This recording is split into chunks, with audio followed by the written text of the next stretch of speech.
Hello friends, welcome back to our channel FinStock. Today we are with yet another stock and the name of the stock is Mastech Limited.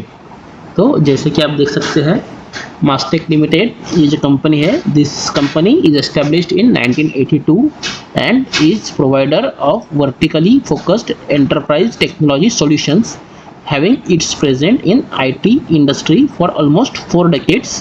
Mastech Limited has evolved from an IT solution provider to digital transformation partner.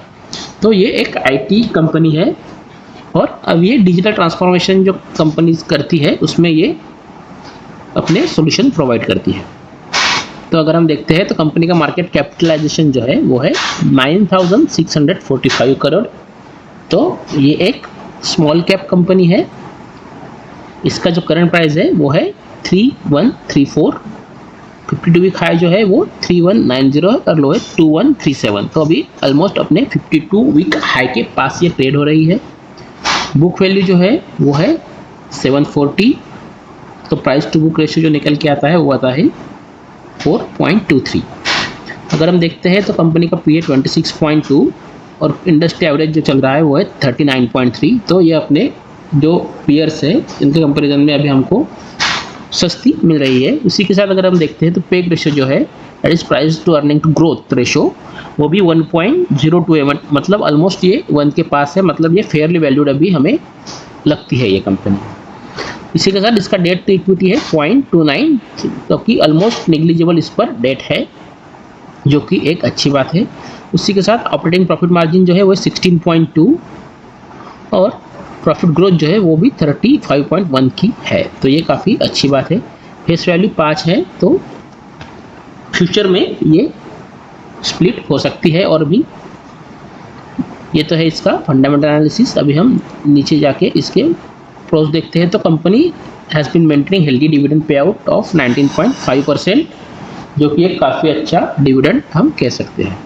अगर हम इसके peers देखते हैं तो Oracle है, PB fintech, Coforge, Tata Elxsi, सब IT companies है। ये Tata technology, KPIT, Firstsource solution और मास्टेक। देन अगर हम इसका ईयरली स्टेटमेंट देखते हैं तो जो सेल्स 2013 में 683 करोड़ का होता था वो अभी ऑलमोस्ट 3000 करोड़, मतलब 5 टाइम्स इसका सेल्स बढ़ा है 10 सालों में। ऑपरेटिंग प्रॉफिट मार्जिन भी ऑलमोस्ट डबल किया है कंपनी ने। उसके बाद अगर हम प्रॉफिट देखेंगे तो वो भी 34 का भी 311, ऑलमोस्ट वो भी 10 टाइम्स बढ़ा है। मतलब काफ़ी अच्छा ग्रोथ कंपनी ने ये 10 सालों में दिखाया है। इसी के साथ कंपनी इस कंसिस्टेंटली डिविडेंड भी देती आई है, जो कि एक अच्छी बात है।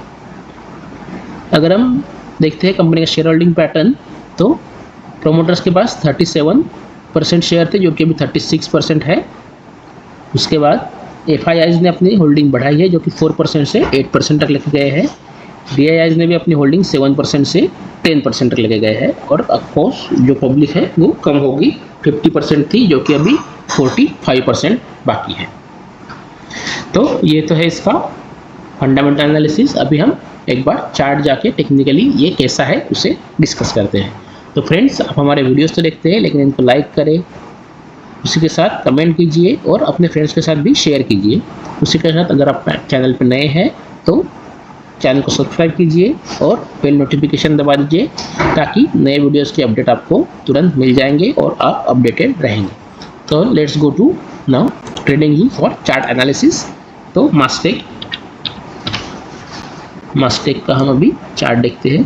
तो अभी हम ये जो देख रहे हैं वो मास्टेक का डेली चार्ट देख रहे हैं। और अगर हम देखेंगे, सबसे पहले हम मंथली से चालू करेंगे एनालिसिस। टॉप डाउन अप्रोच जो बोलते हैं उसके हिसाब से हम पहले मंथली, फिर वीकली, फिर डेली हम एनालिसिस करेंगे। तो ये देखिए, ये मास्टेक का मंथली चार्ट है।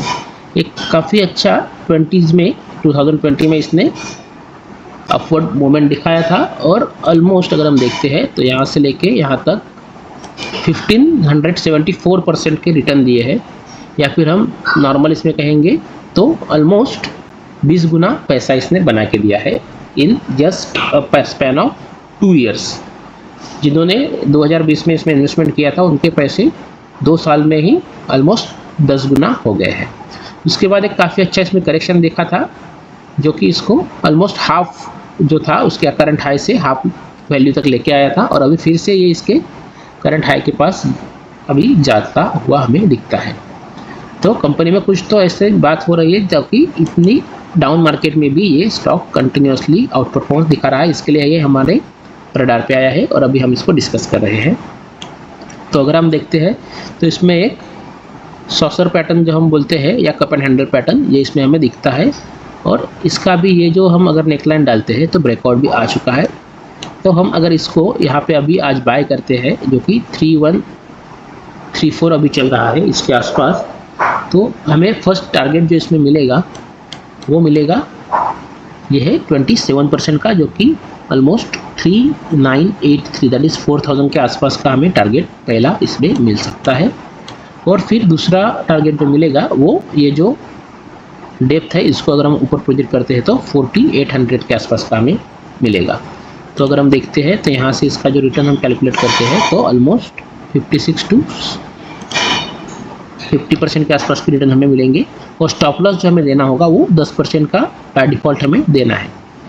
तो 10% के स्टॉप लॉस के साथ हम इसमें एंट्री अगर बनाते हैं तो इसमें काफ़ी अच्छा हमें रिटर्न मिल सकता है। पहला जो मिलेगा वो 27% होगा और दूसरा 50%, दैट इज़ 1:5 हमें इसमें रिस्क टू रिवार्ड दिखता है।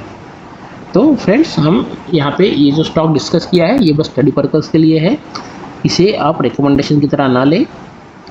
अगर आपको इसमें कभी भी इन्वेस्टमेंट करनी है तो पहले खुद स्टडी कीजिए या तो अपने फाइनेंशियल एडवाइज़र से डिस्कस कीजिए। हम फाइनेंशियल एडवाइज़र नहीं है या सेबी रजिस्टर्ड एनालिस्ट भी नहीं है, हम बस स्टडी करके आपको बताते हैं कि कौन से स्टॉक में किस तरह से कौन सा पैटर्न बन रहा है और हम इसमें कैसे हमारी पोजीशन बना सकते हैं। तो अभी के लिए इतना ही फ्रेंड्स, थैंक यू।